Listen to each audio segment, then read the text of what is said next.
आपकी अदालत मध्ये cricket star विराट कोहलीवर आरोप आहे की हे आपल्या स्टाईलवर खूप जास्त लक्ष देतात.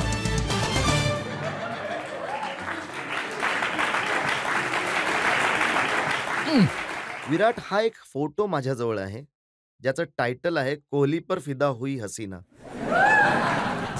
हा होबार्टचा फोटो आहे फेब्रुवारी 2012चा. एक मुलगी पोस्टर घेऊन बसली आहे मैदानात. तिने लिहिलंय की offer still stands Kohli, my place to night.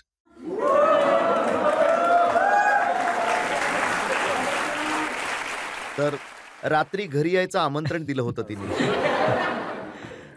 Sir ते इन्व्हिटेशन पाहिलं होतं, पण मी त्यावर लक्ष नाही दिलं. काही लोक म्हणतात की ही स्टाईल यासाठी ठेवतात की असे आमंत्रण येत राहावेत. नाही सर, असं कोणतंच इंटेन्शन नसतं माझं.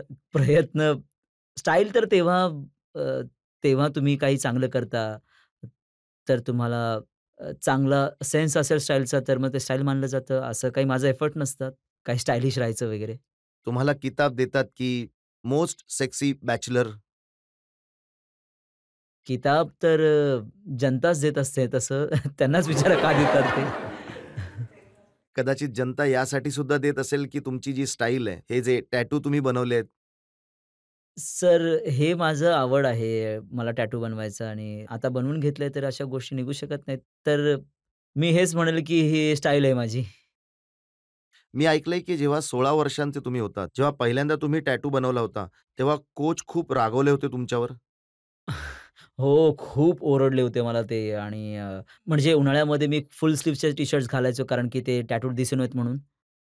तर मग नंतर जेव्हा त्यांना माहीत पडलं, तर ते खूप रागावले माझ्यावर. तर त्यांना मी म्हटलं, की अजून एक बनवायचा आहे. त्यांना मी पहिले विचारलं. त्यानंतर मी विचारलं परत त्यांना. तर मग ते म्हणाले, की "मग आपण ज्या टूरला जात आहोत, तिथे तू परफॉर्म केलंस, तर मी तुला अलाउड करेन." तर मग मी तिथे परफॉर्म केलं आणि तिथूनच काढून आलो टॅटू. तेव्हा त्यांनी अट ठेवली होती की जर तुम्ही चांगलं परफॉर्म कराल तर टॅटू बनवू शकता. नाही, अट तर नाही. त्यानंतर ते मला इतकं काही बोलले नाही. त्यानंतर मी आणखीन एक टॅटू काढला होता, जो खूप मोठा आहे, माझ्या हातावर आहे. तर त्याच्यानंतर माझा परफॉर्मन्स खूप चांगला व्हायला लागला. तर तर मग त्यांना बोललो, की "सर, मला खूप मोठा वाटत आहे. मी विचार करतो, की मिटवून टाकावं याला लेझर करून." तर त्यांनी म्हटलं, की "नाही, आता हटवू नकोस. आता परफॉर्मन्स चांगला होत आहे तुझा. हा टॅटू राहू दे तुझा."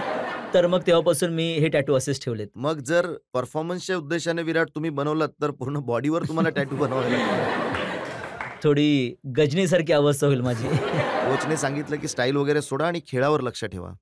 हो, सुरुवातीला सर म्हणायचे, अगदी सुरुवातीला अगदी खूप डिस्ट्रॅक्ट होऊन गेलो होतो मी.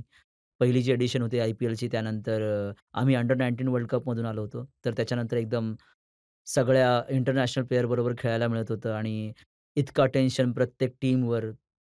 तर मग खूप चांगल्याने हँडल नाही करू शकलो ते मी. जो फेज होता इनिशियली आणि त्या कारणामुळे मी टीमच्या बाहेर पण होतो थोडा वेळ. तर तेव्हा त्यांनी मला म्हटलं, की "या सगळ्या गोष्टी सोडून फील्डवर जास्त टाईम स्पेंड कर आणि गेमवर जास्त लक्ष दे." ही जी स्पाइक हेअरस्टाईल आहे, ही सुद्धा तेव्हाच आली होती. ही आधीपासूनच आहे सर. थोडं इकडे-तिकडे चेंजेस करत राहतो मी. कारण की खूप प्लेयर्सना मी बघितलं की ते आपली हेअरस्टाईल चेंज करतायत. सचिन तेंडुलकरने सुद्धा स्टाईल चेंज केली आहे. हो, परत त्यांनी केस लांब केले होते. चेंज करत राहतात सर. चांगलं वाटतं कधी-कधी चेंज करणं. आणि सौरभ गांगुलीनी जेव्हा चेंज केलं, तेव्हा ते लोकांना आवडलं नाही फील्डवर केस उडताना. मी यावर काही बोलू इच्छित नाही सर. आणि जे धोनीने आपले लांब केस कापून छोटे केले, त्यावर कमेंट कराल? त्यावर त्यांनी मला स्वतःच सांगितलं होतं ॲक्चुअली, की खूप इरिटेट होऊन गेले होते ते. सांभाळणं खूप कठीण होतं इतके लांब केस खेळताना. तर जेव्हा त्याने केस कापले मुंबईमध्ये ते लोकल रोडवर चहा प्यायला निघून गेले आणि लोकांनी ओळखलं पण नाही त्यांना. तर ते म्हणतात, की त्या गोष्टीचा फायदा 1-1.5 महिना झाला होता. खूप स्टाईल आहे तुमच्यामध्ये, कपडे घालण्यामध्ये, केसांमध्ये, टॅटूमध्ये. पण मी ऐकलं की जे स्टाईलवाले इतके मोठे प्लेयर आहेत, विराट कोहली, एकदा बांगलादेशमध्ये पॅन्ट घसरून गेली होती त्यांची.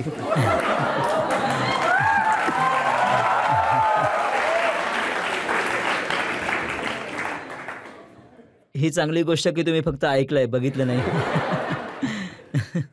खूप एम्बॅरेसिंग इन्सिडेंट होता तो. जे जे माझे मोठ्या भावासारखे आहेत मिस्टर युवराज सिंग. खूप खळखळून हसले होते तेव्हा. तुम्ही बघू शकता. तुम्हाला बघायचं असेल तर बघून घ्या. YouTubeवर आहे तो व्हिडिओ.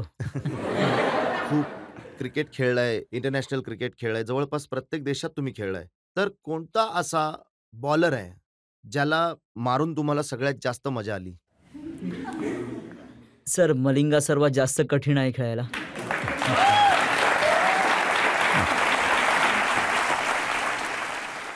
सर ऑस्ट्रेलियामध्ये ती जी मॅच होती ज्या एका ओव्हरमध्ये खेळायला खूप मजा आली होती तेव्हा. हो. आणखी कोणती इच्छा राहून गेली, की असा कुठला बॉलर आहे, जो माझ्या हातून वाचला गेला, ज्याला मी मारलं नाही अजून? नाही सर असं तर अजिबात इंटेन्शन नसतं, की आज खिमा बनवायचा आहे. पण